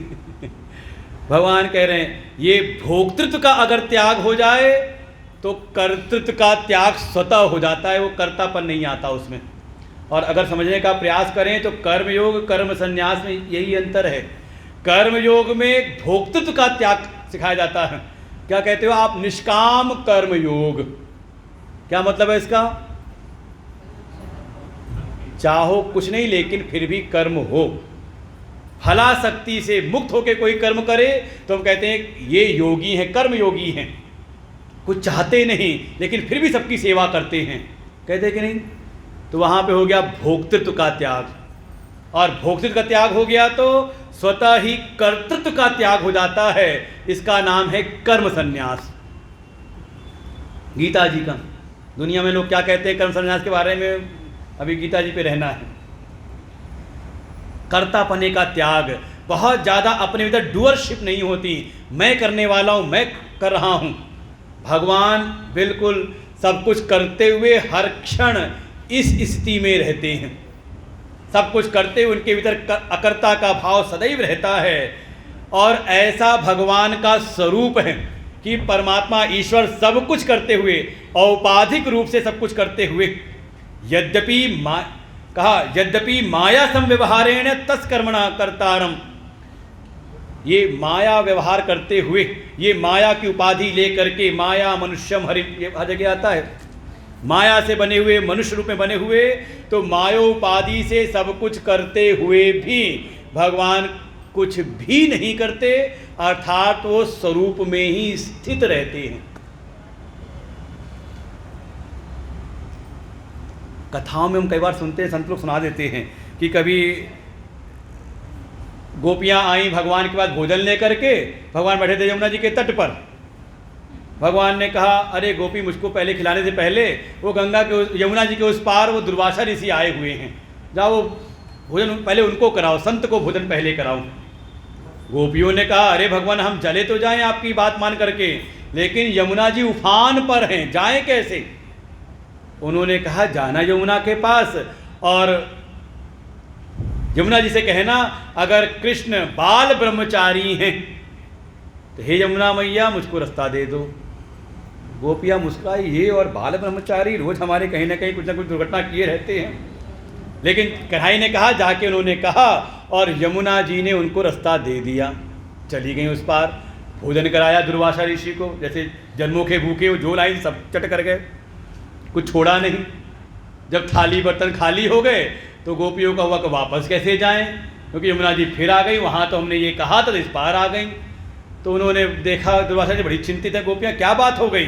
तो उन्होंने कहा ऐसी ऐसी बात, अब उधर से तो हम आ गई थी ऐसा कह करके, लेकिन अब यमुना जी पुनः प्रवाह में हैं, हम पार कैसे जाएं? तो दुर्वासा ऋषि ने कहा जाके कह देना यमुना मैया से, अगर दुर्वासा ऋषि ने आजीवन कभी कुछ खाया ही ना हो, हे यमुना मैया आप रास्ता दे देना। गोपियाँ कहती हैं अभी तो सब हम लेकर के आए, चट करके जो कह रहे कुछ खाया ही ना हो, लेकिन जैसे जाके कहा वो सब रास्ता मिल गया, उस पार हो गई। देखो जैसी स्थिति परमात्मा की, भगवान की है, वही है तत्वनिष्ठ ज्ञानी संत की। उनके लिए सारा जगत कैसा है? जैसे कोई नाटक का मंच हो, वो सब कार्य करते हैं, लेकिन उनके भीतर कभी भी जगत की सत्यता का भाव नहीं आता। वो व्यवहार कार्य ऐसे करते जैसे सब नाटक हो, और नाटक का ऐसा निर्वहन करते जैसे सब सत्य हो। दुनिया वाले भ्रमित हो जाते हैं। वो कभी ऐसा था कि कोई महात्मा जी रो रहे थे, तो कोई आया तो कहा अरे वो इतने ज्ञानी धानी संत और ये ऐसे रो रहे हैं, ये कैसे ब्रह्म? और संजोग से सामने बैठे थे परम पूज्य परम श्रद्धेय महाराज श्री अखंडानंद जी महाराज। तो उन्होंने कहा क्यों रे, अगर रोने से ब्रह्म में बाधकता आ जाए तो ब्रह्म कैसा? समझ रही बात, थोड़ा दिमाग वाली बात है। वो ब्रह्म में कोई इसमें साधकता बाधकता नहीं होती। जैसे कल कहा था, देह के धारण और देह के त्याग से मुक्ति में कोई साधकता बाधकता नहीं होती। साधकता बाधकता होती है देहाभिमान से। अगर देह में अभिमान है, देहात्म भाव है, तो ये मुक्ति में बाधा है, और देह रहते हुए देहात्म भाव से मुक्त है तो वास्तव में वो जीवन मुक्त है। ऐसे ये है स्थिति। ऐसे परमात्मा के स्वरूप को जो जान लेता है, भगवान कह रहे हैं इति माम, इस प्रकार से कि सब कुछ करते हुए भी मुझ में कोई कर्तृत्व भोक्तृत्व नहीं है, न मैं करता हूँ न भोगता हूँ, ऐसे मेरे स्वरूप को जो कोई जान लेता। अभी जानाति कर्म फिर न सबद्धते, वो भी फिर कर्म बंधन में नहीं बंधता। देखो अब ये है, जा रहा है धीरे धीरे इस अध्याय का मूल जो है भगवान के स्वरूप बताया गया। ऐसे बता करके कहा जो इस स्वरूप को जान लेता है वो भी कर्म बंधन से मुक्त हो जाता है। कि जैसे परमात्मा है वैसे ही जो मैं स्वरूपस्थ आत्मस्वरूप हूँ, तो मुझ में भी ना कोई कर्तृत्व है ना कोई भोक्तृत्व है। ये तब आता है जब हम देह को धारण कर लेते, देह के गुणधर्मों को अपनी आत्मा पे आरोपित कर देते हैं। तो मुक्ति चाहिए कि नहीं? ऐसे मिलेगी मुक्ति? कर्मों से मुक्ति चाहिए तो ये ज़्यादा ये भोगने की फलाक्ष का आकांक्षा जो है, फल की जो आसक्ति है, इसका त्याग करो। ज़्यादा मैंने कर दिया, ये सब केवल भ्रम मात्र है। जैसे प्रभु हैं वैसे ही मेरा स्वरूप है। एवं ज्ञात्वा, 15वां श्लोक पढ़ लेते हैं। एवं ज्ञात्वा कृतं कर्म पूर्वैरपि मुमुक्षुभिः कुरु कर्मैव तस्मात् त्वं पूर्वै पूर्वतरं कृतं। भगवान आगे कहते हैं कि जैसा मेरा ये स्वरूप है, सब कुछ करते हुए भी मैं स्वरूपतः मैं अकर्ता हूँ। इस प्रकार से एवं ज्ञात्वा जानकर पूर्वई मुमुक्षु भी अपि कृतम कर्म, ऐसे मेरे स्वरूप को जान, अर्थात ये अब हम सबको प्रेरित कर रहे हैं प्रभु कि केवल सुनना मत, इसको करो भी। अब भगवान प्रेरित कर रहे हैं। इस प्रकार से मेरे स्वरूप को जान करके जो पूर्व के मुमुक्षु थे, इसलिए हमने पूछा मुक्ति चाहिए कि नहीं? चाहिए कि नहीं मुक्ति? अब मुक्ति नहीं चाहिए तो फिर क्या फायदा उपदेश करने का? चलो फिर भजन कीर्तन कराया जाए। फिर मुक्ति चाहिए कि नहीं? किसको किसको? अपनी बात कहो सबको, घर में जाओगे, घर में बहू को नहीं चाहिए तो हाँ, कहेंगी जाओ तुम ही प्रवचन जाके सुनो, तुम्ही को मुक्ति चाहिए। किसको किसको? तो जिसको चाहिए भगवान उसके लिए कह रहे हैं। एवं ज्ञात्वा, इस प्रकार से जान करके, जैसे पूर्व के मुमुक्षुओं ने कर्म को किया था, कृतम कर्म। हे अर्जुन, तस्मात्, आप सबके लिए कहें, जिसने हाथ खड़े किए थे, जिसने कहा था मुझको, उसके लिए भगवान कह रहे तस्मात् त्वम, वो लोग जिन्होंने हाथ खड़े किए, यहाँ मुक्ति चाहिए, इसलिए भगवान कहे तुम सब क्या करो, जैसे पूर्व के मुमुक्षुओं ने कर्म किए थे। अगर अज्ञानी थे तो अंतःकरण की शुद्धि के लिए फलाशक्ति का त्याग करके, और अगर ज्ञानी थे तो लोक संग्रह की भावना से संसार के लोगों को रास्ता दिखाने के लिए, सन्मार्ग में लगाए रखने के लिए तुम भी कर्म का पालन करो। कुरु कर्म एव, तुझे भी कर्म करना ही है। कैसे का, जैसे पूर्व के मुमुक्षुओं ने कर्म किया था। तो मन में आया, और देखो ये मन का स्वाभाविक प्रश्न है। कई बार लगता है गीता जी में ऐसा क्यों कहा, तो कई बार जब व्यवहार को देखते तो जो आगे बात आई, भगवान ने कहा अर्जुन के मन में जैसे एक शंका आ गई हो, हे प्रभु अगर मुझे कर्म करना ही है तो आप आज्ञा दे दो कि तू ये काम कर। आप ये क्यों कह रहे कि फलनवे ने ऐसा किया था तो तू भी ऐसे ही कर। अच्छा, आपको ऐसे आदेश करे तो कई बार कर्म में प्रेरित होने की अपेक्षा वो कई बार द्वेष करने लगता है। अच्छा, उसका बड़ा नाम लेते हैं गुरु जी। हम लोग को कभी गुरु जी ऐसी गाइड करते, कई बार कहते हैं देखो जैसे वो काम करता है ना वैसे किया करो, देखो जैसे वो बोलता, हाँ जैसे हमारे आज विजय जी ने संकेत किया, जैसे आलोक जी संचालन करते हैं ना। अब होता है कि जिसको रोज़ वही काम है तो सदा होता है। अब किसी को साल में एक बार संचालन माइक के सामने खड़ा होना ही, ये पता नहीं ये माइक का ऐसा भय होता है। तो कई बार ये होता है कि माइक ऐसे तो बहुत मन में होता है कि ये तैयारी, ये बोलना है, वो बोलना है। अरे अपने बचपन में होता था, कई बार वो डिबेट कंपटीशन में गए, सब याद किया, रट्टा मार रखा है, और जैसे ही माइक के सामने आए जैसे लगा बुखार चढ़ के उतर गया हूँ, बिल्कुल सुन्न शरीर, कुछ होश ही नहीं, याद ही नहीं आता क्या बोलना है।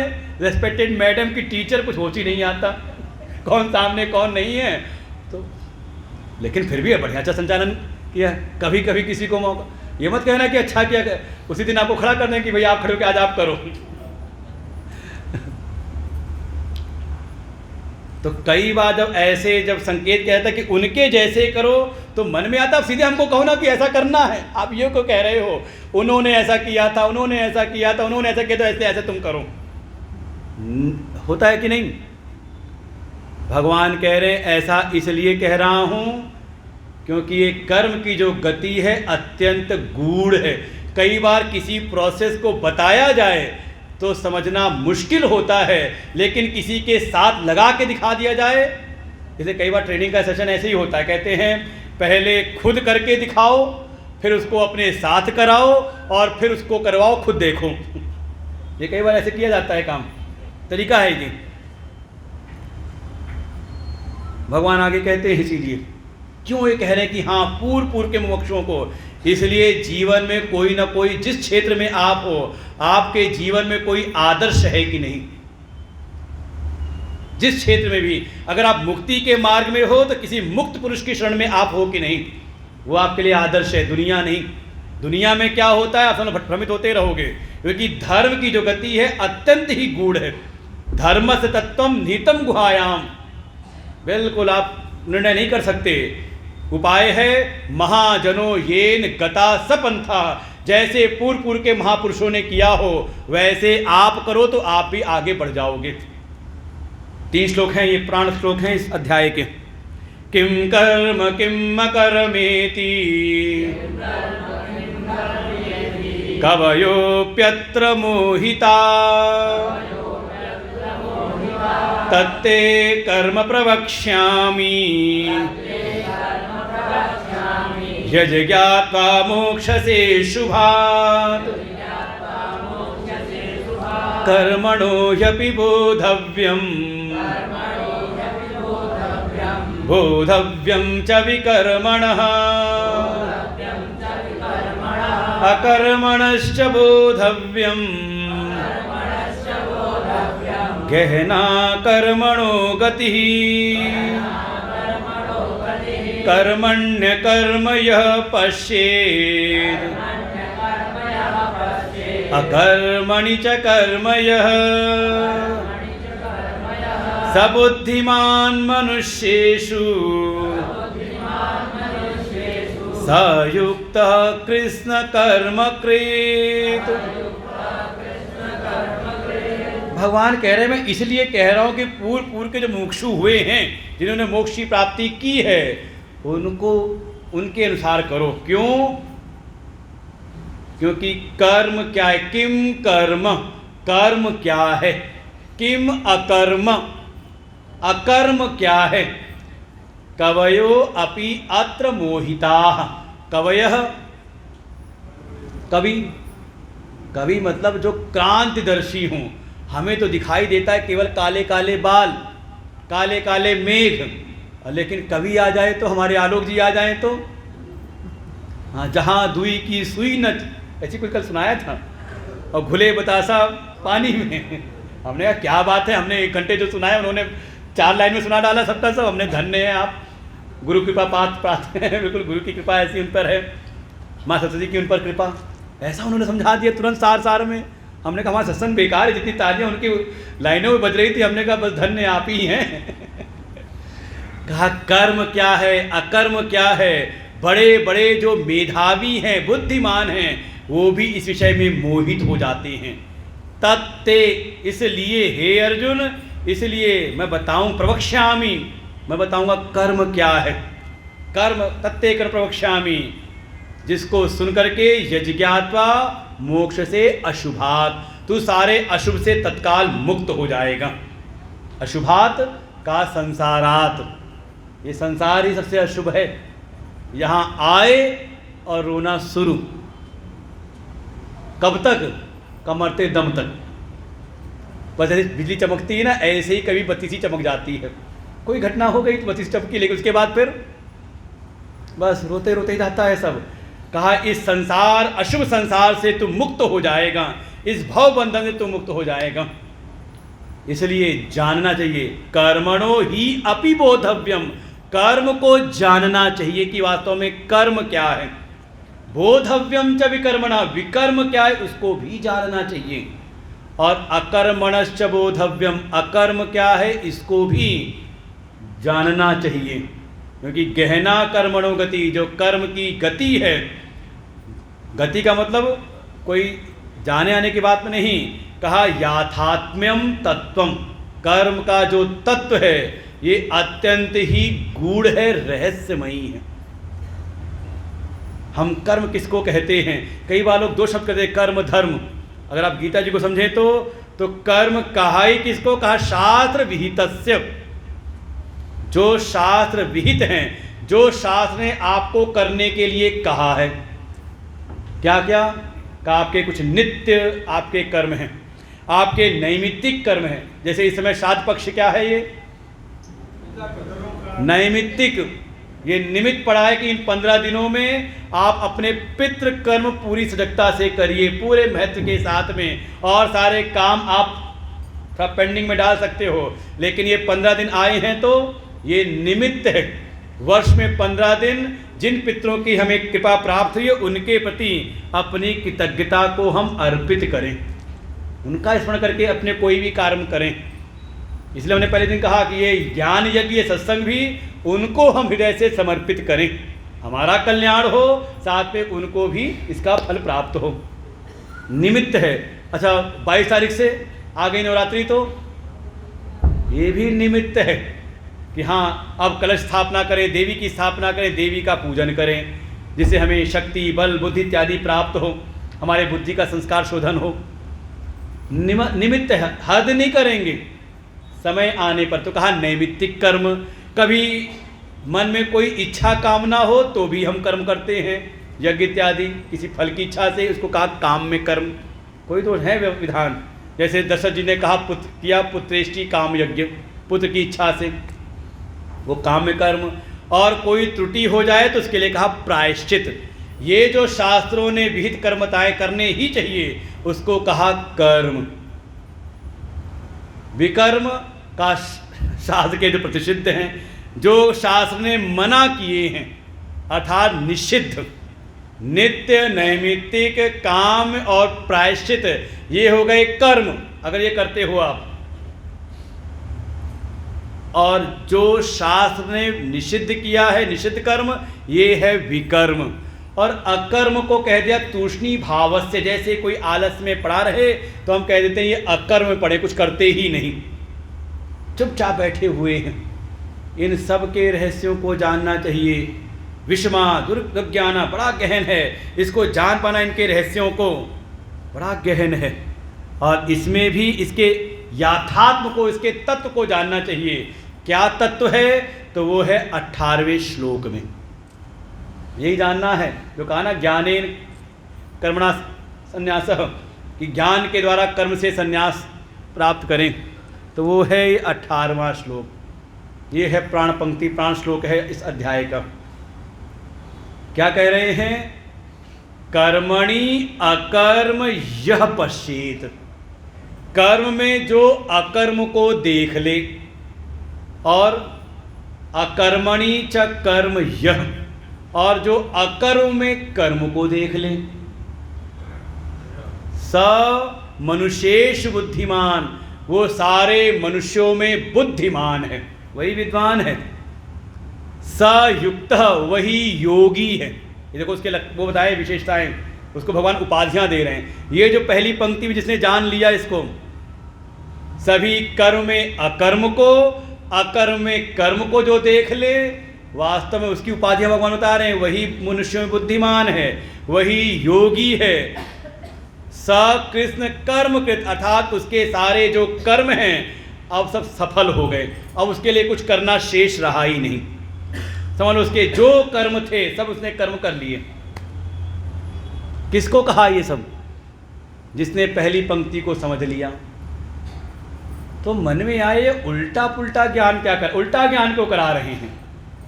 अरे जहां कर्म है वहां कर्म दिखाई दे, कह रहे उसमें अकर्म को देख लो, और जहां अकर्म है वहां कर्म को देख लो। ये भगवान उल्टा क्यों दिखा रहे हैं? तो संतों ने कहा कि भगवान उल्टा नहीं करे, भगवान सुलटा कर रहे हैं। वो उलझ जाता है ना, तो कहते हैं खींचो मत, इसको सुलझाओ, क्योंकि दुनिया में लोगों को विपरीत ज्ञान हो रहा है। होता नहीं कई बार? देखो, अच्छा आप बैठे हो पृथ्वी पर, पृथ्वी कैसी है? स्थिर है कि चलायमान है?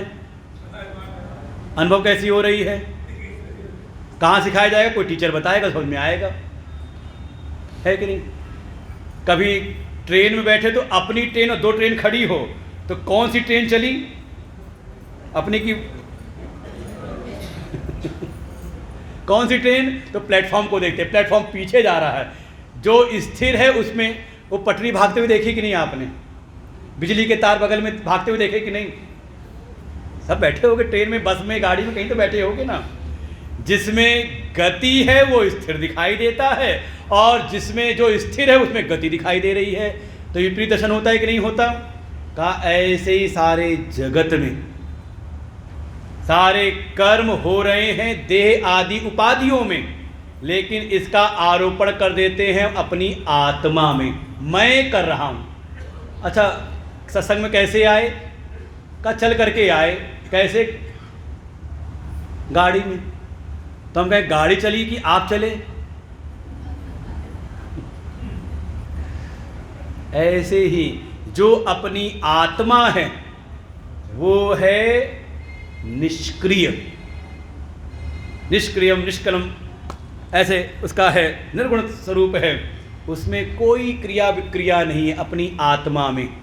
लेकिन आत्म अज्ञान में पड़ा हो, कोई अज्ञानी हो, आत्मज्ञानी हो, तो देह आदि की क्रिया को अपने ऊपर आरोपित कर लेता है। और क्रिया हुई देह में, प्रकृति से उत्पन्न इन देह आदि में, हमने कहा मैं करने वाला हूँ। तो सब कुछ करते हुए, सब कुछ करते हुए, कुछ छोड़ करके नहीं, मैं प्रवचन करते हुए, आप सब प्रवचन सुनते हुए ये बोध बना रहे कि ना मैं सुन रहा हूँ ना ये बोल रहे हैं। क्यों? क्योंकि मैं वो आत्मा हूँ जिसमें कोई क्रिया विक्रिया नहीं है। निर्व्यापारो ही अयम आत्मा, उसमें कोई क्रिया नहीं, वो बिल्कुल साक्षी स्वरूप है, वो एक प्रकाश स्वरूप है, जिसकी प्रकाशकता में, जिसकी चेतनता में सारी क्रियाएं हो रही हैं, लेकिन वो कुछ नहीं करता।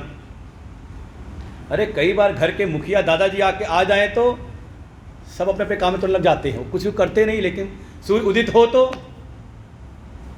अब कोई कहे कि नहीं सूर्य ने सब कार्य करा दिए, तो देखा सूर्य की स्थिति देखे तो कुछ नहीं करता कराता, वो अपनी महिमा में है।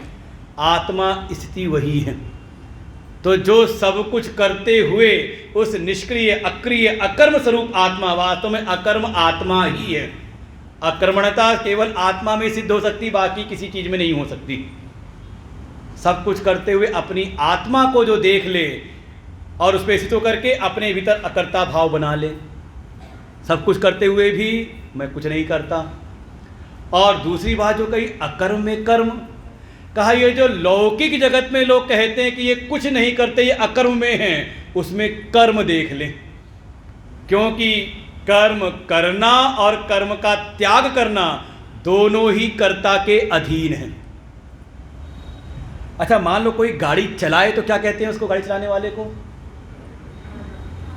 और रोकने वाले को?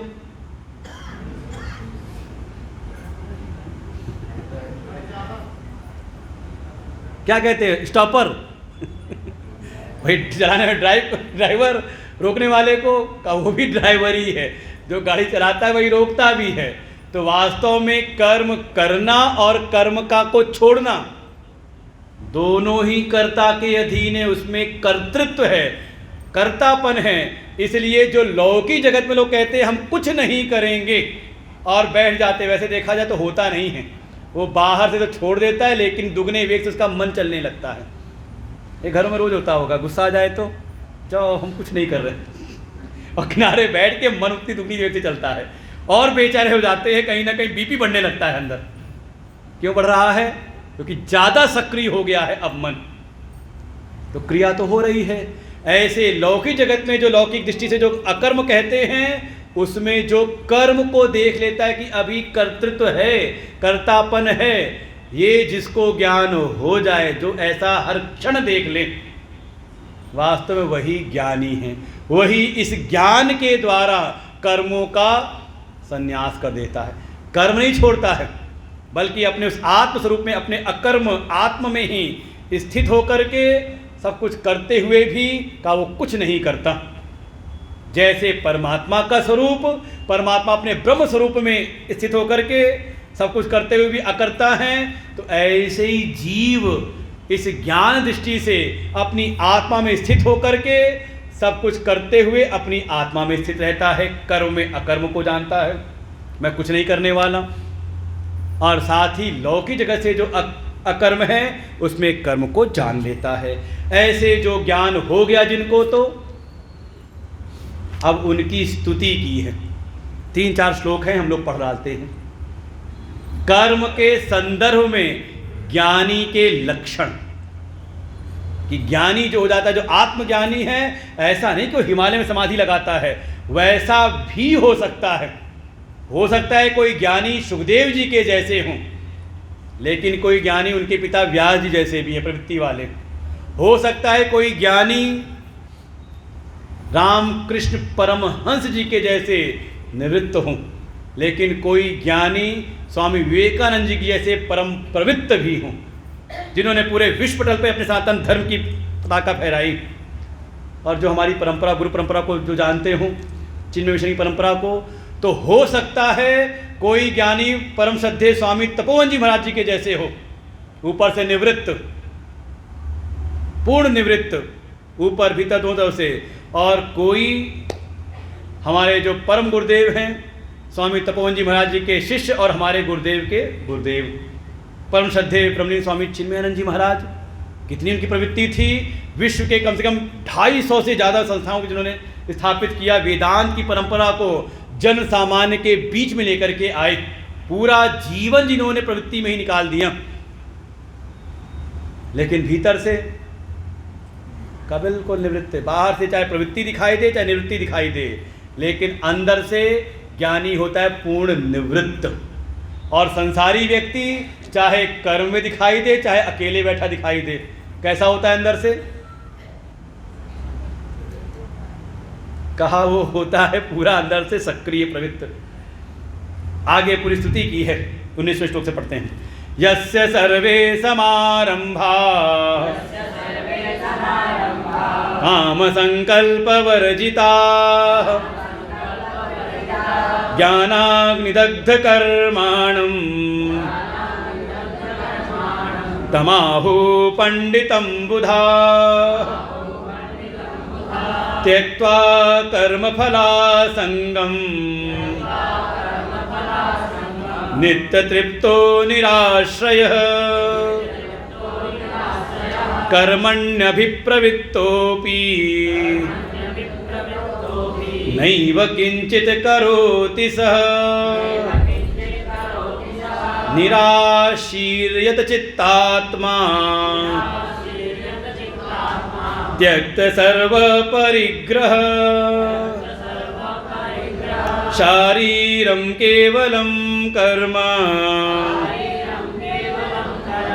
कुर्वन्नाप्नोति किल्बिषम् यदिच्छालाभसन्तुष्टो द्वन्द्वातीतो विमत्सरः समसिद्धावसिद्धौ च कृत्वापि न निबध्यते गतसंगस्य मुक्तस्य ज्ञानावस्थितचेतसः यज्ञायाचरतः कर्म समग्रं प्रविलीयते समग्रं प्रविलीयते। अब 5 श्लोकों में जो इस ज्ञान में स्थित है, लेकिन कर्म में प्रवृत्त भी है, कर्म से निवृत्त भी है, उसके लक्षण बताए हैं। ऐसा जो इस ज्ञान में स्थित हो गया तो कैसा है? कहा यश जिसके सर्वे समारंभा, उसके जिसके जीवन में अनेकों अनेकों सारे कर्म जिसका प्रारंभ उसको कहते हैं कर्म। भाई कोई भी कर्म उसको एक बार आरंभ होता है ना, शुरुआत करनी पड़ती है। प्रवचन का प्रारंभ है तो एक कर्म हो गया।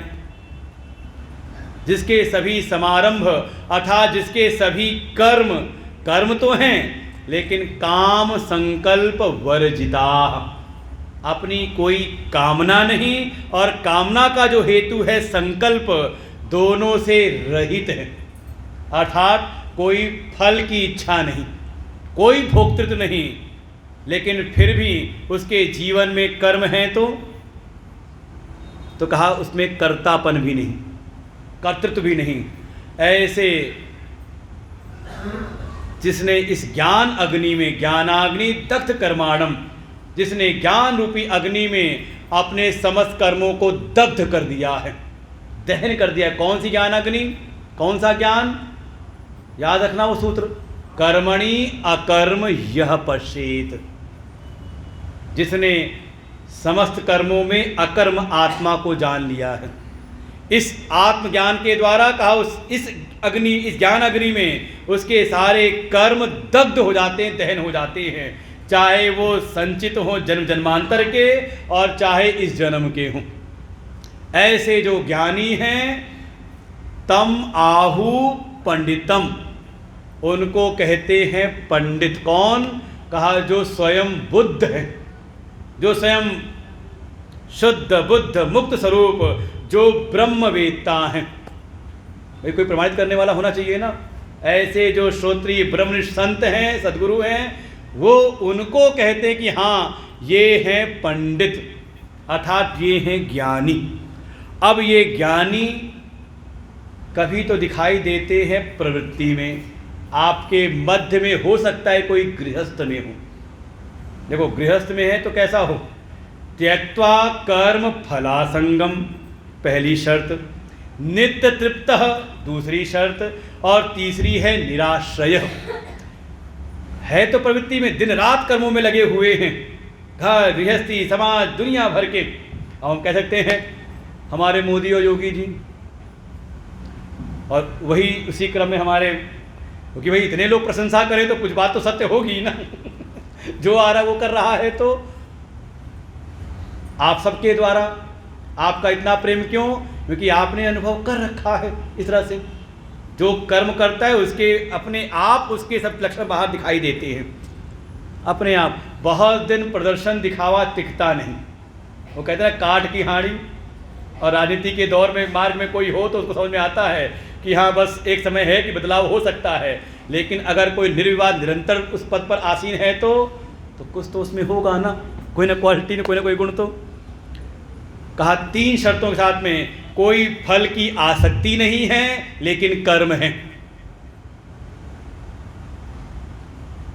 नित्य तृप्त, हमेशा तृप्ति रहती है उनके भीतर, और ये तृप्ति बाहर की किसी उपलब्धि से नहीं। जैसे हमें कोई विषय मिले तो लगता आज मन तृप्त हो गया, ऐसी नहीं, क्योंकि बाहर विषय से प्राप्त तृप्ति होगी तो फिर वो कभी घटेगी भी। कैसी तृप्ति है? का अपने स्वरूप भूत तृप्ति, अपने आत्मस्वरूप की। यल्लब्धा न परम लाभम, जिसको प्राप्त करने के बाद कुछ और प्राप्त करना शेष रहता नहीं, ऐसे स्वरूप भूत तृप्ति है, उसी को कहते हैं नित्य तृप्त है। और निराश्रय, अब वो आश्रय के लिए बाहर के विषयों को नहीं ढूंढता।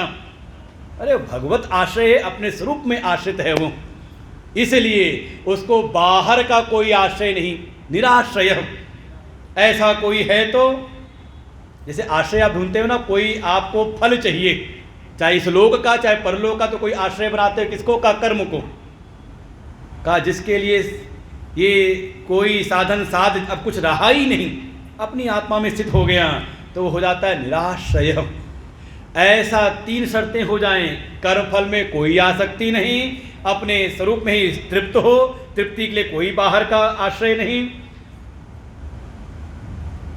ऐसा व्यक्ति कर्मणि अभिप्रवृत्तोपि, वो कर्मों में चाहे पूरा सुबह से लेकर शाम तक प्रवृत्त रहे, लेकिन सब कुछ करते हुए न एव किंचित करोति सह, सब कुछ करते हुए भी वो किंचित कुछ भी नहीं करता। कौन? का जिसने उस ज्ञान को धारण कर लिया। कौन सा ज्ञान? कर्मणि अकर्म, जिसने उस अकर्म आत्मा को जान लिया। फिर कोई ऐसा निवृत्ति में है, प्रवृत्ति नहीं, कोई वानप्रस्थी। देखो वानप्रस्थ में जाते समय बड़ी उलझन होती है कि हमारे कर्तव्य नहीं होंगे तो पाप पुण्य, ये कर्म हम नहीं करेंगे तो कहीं पाप ना हो जाए। देखो छोड़ने में दिक्कत यही होती है, जब शुरुआती दौर में कोई निवृत्त होना चाहे तो, वानप्रस्थ की ओर जाना चाहे तो, वो पुराने जो उसकी कुल की परंपराएं हैं, उसके जो नित्य कर्म है, वो कहीं ना कहीं उसको बांधते हैं, डर एक भय लगाते हैं, अरे हमने नहीं किया तो पाप तो नहीं होगा। तो उसके लिए कहा निराश, 3 शर्त उसके लिए भी कह दी। कैसा है? का निराशी, निर्गता आशीष, अर्थात भविष्य में कुछ भी शोभन प्रसिद्धि की चाह ना हो, अर्थात किसी से कोई आस, एक आस लगी रहती है सुख की, शोभनता की, जिसकी कोई आशा जगत में ना हो। यत चित्त आत्मा, जिसने यत्न करते हुए, साधना करते हुए अपने चित्त, अपने अंतःकरण को, और साथ में आत्मा, आत्मा माने अपने देह, आत्मा और शुद्ध चैतन्य आत्मा नहीं, आत्मा का नियमन नहीं होता शुद्ध चैतन्य आत्मा का। आत्मा मतलब जिसको संसार में लोग, जिसमें आत्मभाव किए रहते, किसमें? का देह। यत्न के द्वारा अपने चित्त, अंतःकरण और इस देह कार्यकरण संघात को जिसने बिल्कुल संयमित कर रखा है। और तीसरा, त्यक्त सर्व परिग्रह, बाहर से कोई संग्रह परिग्रह में उसकी रुचि नहीं है, कोई नहीं करता, अर्थात बाहर से कुछ पाने की इच्छा जिसके नहीं रही। ऐसा व्यक्ति शारीरम केवलम कर्म, वो केवल इतने कर्म करता है जिसमें शरीर का निर्वहन हो जाए।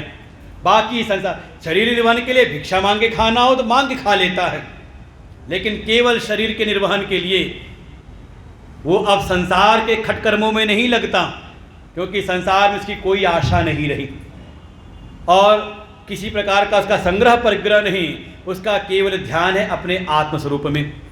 तो केवल इतना करता है, शारीरम कर्म, मतलब शरीर निर्वहन के लिए कर्म करता है, लेकिन ऐसा करते हुए कुर्वन् न आपनोति किल विषम, अपने कर्तव्य कर्मों का त्याग कर देने से भी का उसको कोई भी पाप नहीं लगता। देखो, एक प्रवृत्ति में है, घोर प्रवृत्ति में करते हुए कुछ नहीं करता, और एक है कि जो कर्तव्य कर्म थे उसका त्याग करते हुए भी। देखो, अगर मन में कोई सांसारिक प्राप्तव्य है, प्राप्त करने योग मन में है, और फिर कर्म ना करे तो दोष है। अब उसके मन में सांसारिक कोई उपलब्धि की चाह नहीं, कोई संसार में प्राप्तव्य रहा नहीं, तो अब कर्तव्य छोड़ने से उसको कोई पाप नहीं। न किल विषह न आपनोति किल विषह, उसको कोई पाप नहीं। वास्तव में कहा जाए कि वो धर्म भी उसके लिए कहीं ना कहीं बाधक बनता है, उसका भी त्याग कर दे तो उसको कोई पाप नहीं। लेकिन ये है, उपलब्धि कोई नहीं चाहता वो मन के भीतर। तो कौन हो गए? गृहस्थ हो गए प्रवृत्ति में, जो निवृत्त में हो रहे हैं। कोई वानप्रस्थी, तो अगले कौन बचे? सन्यासी। देखो, वानप्रस्थी और ब्रह्मचारी दोनों को एक में ले सकते हैं। ब्रह्मचारी जो जाता है गुरु के पास विद्यार्जन करने के लिए, उसके बहुत सारे कर्तव्य छूटते हैं, लेकिन उसको कोई दोष नहीं लगता, क्योंकि वो गुरु सेवा में लगा हुआ है, तल्लीन है अपनी विद्यार्जन के लिए, तो उसको एक साथ ले सकते हैं वानप्रस्थ और ब्रह्मचारी की। अब बचे कौन? कहा जो ज्ञान के लिए निकले हैं, हमारे जैसे सन्यासी लोग, तो उनके लिए कहा यदिच्छा। देखो, शर्त सब में, इसमें भी 3 शर्तें हैं। यदिच्छा लाभ संतुष्टो, बिना इच्छा के ही जो मिल जाता है उसमें जो संतुष्ट हैं। कई बार लोग पूछते हैं क्या बना लें आपके लिए हमने कुछ भी भिक्षा में तैयार कर लिएगा, अपनी बिना इच्छा किए जो प्राप्त हो जाए उसमें संतुष्ट हो जाएं। ये नहीं कि ये क्यों नहीं है, ऐसा भी चाहिए, वैसा। झोपड़ी में वास मिला, झोपड़ी में रह लिए, 5 स्टार में जगह मिली, वहां पसर के सो गए आराम से, बिना इच्छा किए। हो सकता है कोई व्यवस्था नहीं मिली तो उसमें भी संतुष्ट हैं, और बड़ी से बड़ी व्यवस्था भी मिल गई तो उसमें भी संतुष्ट हैं। ना किसी के प्रति हे भावना है और ना किसी के प्रति उपादेय भावना है, जो अपनी इच्छा से मिल रहा उसमें संतुष्ट हैं। द्वंद्वातीत, तो ये दुनिया के द्वंद्व से जो अतीत हो जाते हैं, ये कुछ चीज़ें द्वंद्व रूप में आती हैं, पुण्य पाप, सुख दुख, शीत उष्ण, भूख प्यास, ये जोड़े आते हैं जोड़े रूप से। कौर में जो बिल्कुल उससे अतीत हो चुके, ज़्यादा हाय हाय नहीं करते। बड़ी कई बार बड़ी गर्मी है, बड़ी गर्मी है, अरे तो सबके लिए गर्मी है, कोई हमारे लिए थोड़ी नहीं गर्मी है। बड़ी ठंडी है, बड़ी ठंडी है, तो जैसे सबको के लिए वैसे हमारे लिए भी है, उसमें कौन सी बात। इन द्वंद्वों में जिसका चित्त विक्षिप्त नहीं होता, इससे अतीत हो गया है। और विमत्सरः, देखो ये गुण चाहिए। विमत्सरः, मत्सर से रहित, जिसको मच्छर ना काटे।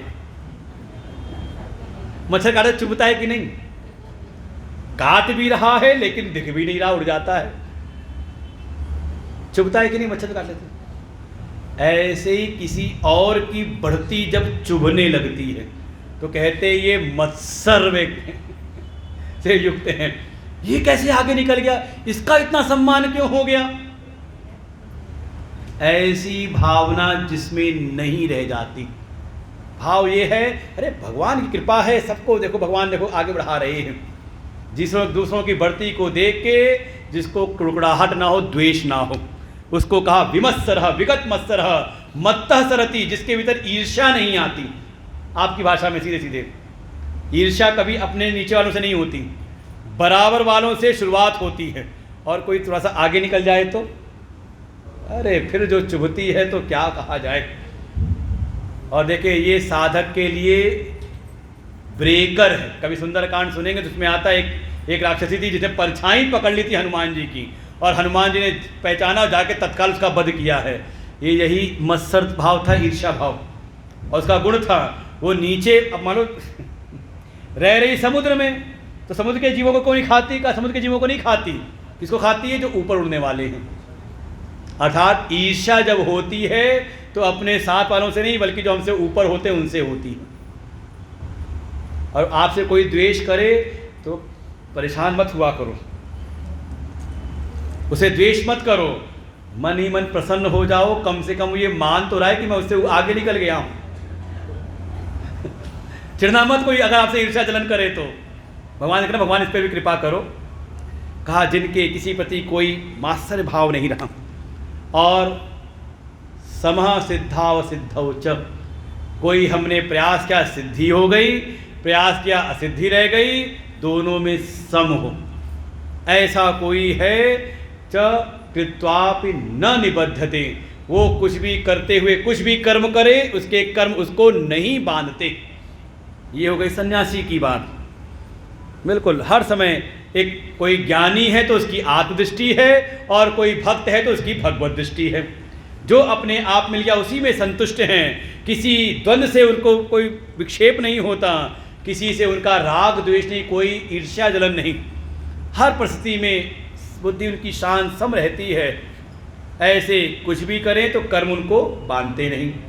और फिर सबको एक साथ ले लें, अब सबको एक साथ जोड़ लें। ज्ञानी है तो कौन है? कहा दो चीज़ें जिसमें आ जाएं, गत संगस्य मुक्तस्य, संग निकल जाए जिसके भीतर से और सब चीज़ों से जो मुक्त हो जाए। अहमता और ममता जिसकी निकल जाए। कैसे? ज्ञान अवस्थित चेतस, चित्त उसका ज्ञान में अवस्थित। कौन से ज्ञान में? कौन से ज्ञान में? कर्मणि अकर्म यह पश्येत अकर्मणि च कर्म यह। इस ज्ञान में जिसका चित्त बिल्कुल स्थित है, अवस्थित है, वो सबसे बिल्कुल कह सकते हैं का गत संग सर्वतो निवृत्त आसक्ति, सब ओर से जिसकी आसक्ति बिल्कुल मुक्त हो गई, हट गई है। और मुक्तस्य धर्म अधर्म आदि बंधनस्य, उसको धर्म अधर्म सब से मुक्त हो चुका है। वास्तव में धर्म भी बंधनकारी होते हैं, जो इस मार्ग में आगे बढ़ता है वो भी बंधन देते हैं पुण्य का फल दे करके। इसलिए जो दोनों से ही मुक्त हो गया है, अहम वृत्ति और मम, ना तो देह में अहम वृत्ति और ना संसार में किसी से मम वृत्ति, जिसकी दोनों निवृत्त हो गई है, ऐसे उस ज्ञान में अवस्थित जो है, ऐसे ज्ञानी के जो कर्म होते हैं वो यज्ञाय हो जाते हैं, यज्ञ के लिए ही हो जाते हैं। यज्ञाय आचरतः कर्म, उसके सारे कर्म यज्ञ स्वरूप हो जाते हैं। और परिणाम समग्रम प्रविलीयते, सम अग्रम, कर्म के आगे जो चलता है, क्या चलता है? कर्म का फल, उसके सारे फल प्रविलीयते, विलीयते नहीं का अच्छी प्रकार से प्रकृष्ट का बिल्कुल लीन हो जाते हैं, अर्थात नष्ट हो जाते हैं। ऐसा ज्ञानी के विषय में कहा है। अहमता ममता दोनों से जो मुक्त होकर के सारे कर्म करते हुए, और फिर उसका कर्म, उसकी दृष्टि कैसी है? तो अब ये है 24वां श्लोक, बड़ा प्रसिद्ध श्लोक है। हमारे आश्रम में आओ तो भोजन करने के लिए मंत्र पढ़ना पड़ता है, याद कर लेना, 4थे अध्याय का 24वां अध्याय। जब आश्रम में आओगे खाना खाने के पहले, ये नहीं कि खाना आया खाना शुरू, 15वां अध्याय पढ़ो, फिर इस मंत्र से हम लोग भोग लगाते हैं। ब्रह्मार्पणम ब्रह्म हविः, ब्रह्माग्नौ ब्रह्मणाहुतं, ब्रह्मैव तेन गन्तव्यम्, ब्रह्म कर्म समाधिना। वो जो ज्ञानी है वो ब्रह्म कर्म समाधिना, उनको संज्ञा दे दी। वो कैसे हैं? जिसकी ब्रह्म कर्म रूपी समाधि लग गई हो, अर्थात उसकी दृष्टि ब्रह्ममयी हो गई है।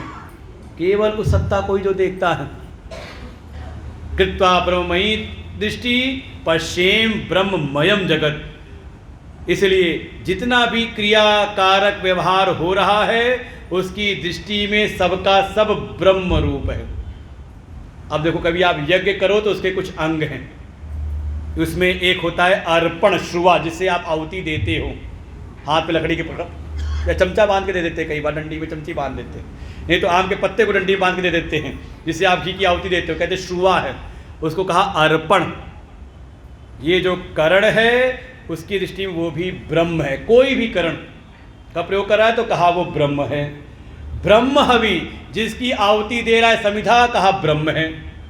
जिसमें आहुति दे रहा है और जो आहुति देने वाला है, देखो द्विवचन में ब्रह्माग्नौ, जिस अग्नि में आहुति दी जा रही है वो भी ब्रह्म है, और जो आहुति देने वाला यज्ञ करता है वो भी ब्रह्म है।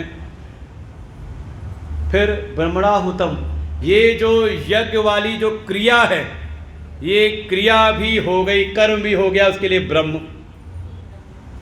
ऐसी जिसकी ब्रह्म दृष्टि है तो इसका फल क्या मिलेगा उसको, गति क्या होगी का, वो भी ब्रह्म है।